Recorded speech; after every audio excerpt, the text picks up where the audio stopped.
Verdi Sambo masih sempat mengantarkan istrinya Putri Chandrawati ke depan pintu gerbang rumah dinasnya di Kompleks Polri Duren 3 Jakarta Selatan setelah membunuh Brigadir J. Hal itu diperagakan dalam rekonstruksi pembunuhan Brigadir J pada Selasa 30 Agustus.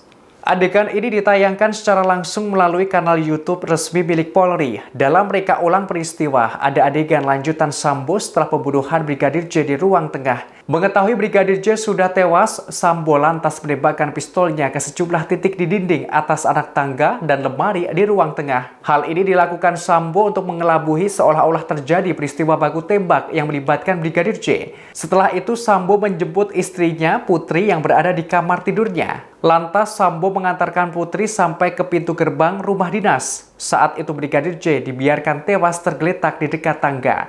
Putri lalu masuk ke dalam mobil yang sebelumnya terparkir di depan rumah itu. Di dalam mobil tersebut sudah ada Bribka RR yang duduk di balik kursi kemudi. Putri diantar pulang ke rumah pribadinya oleh Bribka RR, sementara Sambo kembali ke dalam rumah dinasnya.